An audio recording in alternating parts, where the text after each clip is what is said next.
आज 12 वाजेपर्यंत आझाद मैदान वगळता इतरत्र कुठेही आंदोलन होऊ देऊ नका असा आदेश जे आहेत ते न्यायालयाने दिलेले आहेत। त्याच्यामुळे 12 वाजेपर्यंत रस्ता कशा पद्धतीने खाली केला जातो हे पाहणं महत्त्वाचं असेल।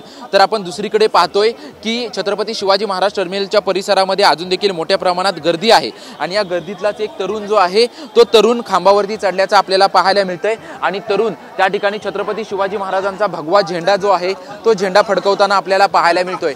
खरं तर आपण जर पाहायला गेलं तर छत्रपती शिवाजी महाराज टर्मिनलच्या आजूबाजूच्या परिसरामध्ये मोठ्या प्रमाणात लाईटचे पोल आहेत आणि या पोलवरती भगवे झेंडे जे आहेत ते मोठ्या प्रमाणात असलेले पाहायला मिळतात, कारण की अनेक तरुण जे आहेत ते तरुण आपली कसरत दाखवत वरती जाऊन छत्रपती शिवाजी महाराजांचा झेंडा त्याचसोबतच भगवा झेंडा जो आहे तो फडकवण्याचा प्रयत्न जो आहे तो प्रयत्न त्यांच्या माध्यमातून होत होता आणि असाच तरुण एक सकाळच्या वेळेस आपण पाहू शकतो की वरती चढलेला आहे आणि या ठिकाणी छत्रपती शिवाजी महाराजांचा भगवा झेंडा जो भगव्या झेंड्यावरती छत्रपती शिवाजी महाराजांचं चित्र देखील आहे तो भगवा झेंडा फडकवण्याचा प्रयत्न जो आहे तो प्रयत्न त्याच्या वतीने केला जातोय। मोठ्या प्रमाणात या ठिकाणी पोलीस बंदोबस्त आहे आणि पोलीस बंदोबस्त असताना देखील हा तरुण जो आहे तो वरती चढल्याचं आपल्याला पाहायला मिळतंय। पोलिसांकडून कोणताही मज्जाव होत नाही, कारण की 12 वाजेपर्यंत आझाद मैदान वगळता इतरत्र कुठेही आंदोलन करू नका असं आदेश जे आहेत ते उच्च न्यायालयाने दिलेले आहेत। त्याच्यामुळे प्रशासनाच्या वतीने कशा पद्धतीने या आंदोलकांना आझाद मैदानामध्ये घेऊन जाण्यात येते त्यासोबतच आंदोलकांना पोलिसांच्या वतीनं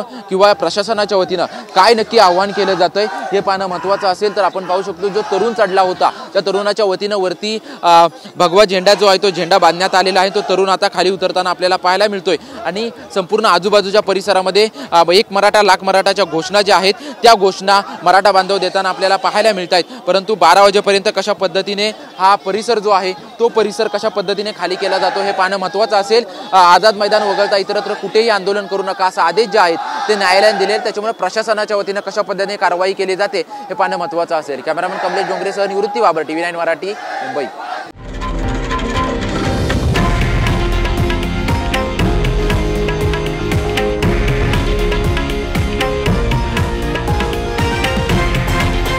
हे आहे देशातील नंबर 1 न्यूज नेटवर्क आणि आपण पाहत आहात TV9 मराठी, एकमेव।